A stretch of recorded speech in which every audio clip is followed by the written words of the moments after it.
Hello friends, Vaishnavi fashion designer चॅनलमध्ये आपल्या सर्वांचं खूप खूप स्वागत आहे. तर बघा, आजच्या व्हिडिओमध्ये आपण डायरेक्ट कापडावर बाही कटिंग कशी करायची हे बघणार आहोत. तर बघा, त्यासाठी मी 4 फोल्ड कापड घेतलं आहे आणि खालच्या साईडने एक सरळ लाईन ड्रॉ करत आहे, जेणेकरून आपली कटिंग ही तिरकी जायला नको.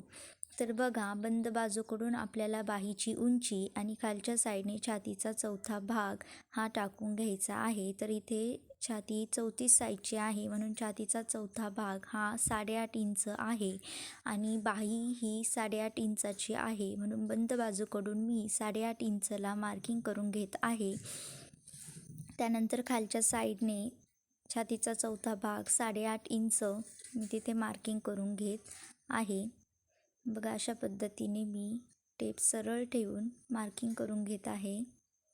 त्यानंतर सुट्ट्या बाजूकडून 8.5 इंचला उभी मार्किंग करून घेत आहे. तर बघा, अशा पद्धतीने आपला तो एक बॉक्स झालेला आहे. सुट्ट्या बाजूकडून आपल्याला 3 इंचाची कॅफाईट इथे घ्यायची आहे. त्यानंतर कॅफाईटच्या वरच्या साईडला आपल्याला 2 इंच घ्यायचं आहे, तिथे मार्किंग करायची आहे. त्यानंतर कॅफाईटच्या तिथे 1 इंच आतमध्ये आपल्याला मार्किंग करून घ्यायची आहे. तसेच खालच्या साईडने आपल्याला 1 इंच आतमध्ये मार्किंग करून घ्यायची आहे. तर बघा, हे पॉईंट आता आपल्याला जॉईन करायचे आहे.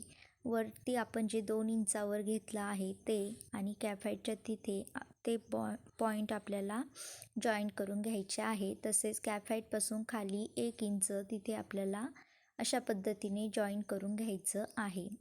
तर बघा, आता आपल्याला त्याला फिश शेप असा देऊन घ्यायचा आहे आणि खालच्या साईडने थोडासा असा कर्व आपल्याला इथे द्यायचा आहे. साधारणतः अर्धा इंच अंतर येईल अशा पद्धतीने मी अंदाजे तिथे कर्व देऊन घेत आहे.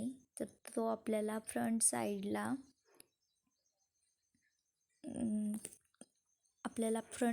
गोलाकार पाहिजे असतो, म्हणून तिथे मी देऊन घेतला आहे. अशा पद्धतीने फिश शेप दिल्यानंतर आपल्याला बाहीची कटिंग करून घ्यायची आहे.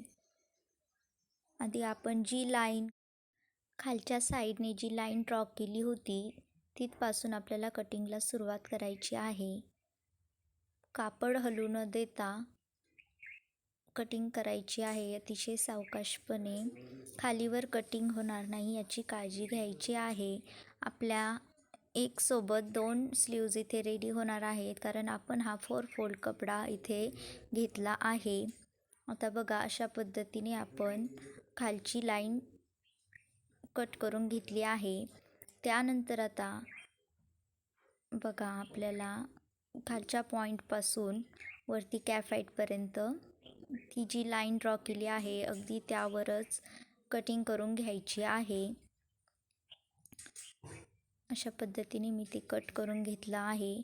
आणि बघा, वरती कटिंग करायच्या आधी आपल्याला फक्त बाहेरचा जो पोर्शन आहे तेवढाच आपल्याला कट करून घ्यायचा आहे. आतमधील कर्व हा बाही ओपन केल्यानंतर कट करायचा आहे, तो आधी कट करायचा नाही. बघा, अशा पद्धतीने जो बाहेरचा पोर्शन आहे मी तेवढाच इथे कट करून घेत आहे. बघा, ही बाही कटिंगची अतिशय सोपी पद्धत आहे. तुम्हाला ही पद्धत कशी वाटली हे मला कमेंट करून नक्की कळवा. आणि असेच नवीन व्हिडिओ बघण्यासाठी आपल्या चॅनलला सबस्क्राईब करा, व्हिडिओ लाईक करा. तर बघा, अशा पद्धतीने आपली ही कटिंग झाली आहे आणि आता आपण बाही ही ओपन करून घेत आहोत. तर बघा, बाही ओपन केल्यानंतर आपल्याला हा फ्रंट साईडचा कर्व आता कट करून घ्यायचा आहे. बाही कटिंगच्या आधी हा कर्व चुकूनही कट करायचा नाही, कारण आपले दोन्ही साईडचा मग खोलगट भाग होऊ शकतो. हा भाग फ्रंट साईडला यावा यासाठी आपण ओपन केल्यानंतर हा भाग कटिंग करून घेत असतो. तर बघा, स्टिचिंगच्या वेळेस काही गडबड व्हायला नको, फ्रंट साईड फ्रंटलाच यावं यासाठी आपण इथे दोन्ही साईडनी एफ हा लिहून घेत आहोत. कारण फ्रंट साईड हा कधी घाईमध्ये बॅक साईडलाही स्टिच होऊ शकतो. तर त्यासाठी आपल्याला कर्वच्या तिथे F हा लिहून घ्यायचा आहे.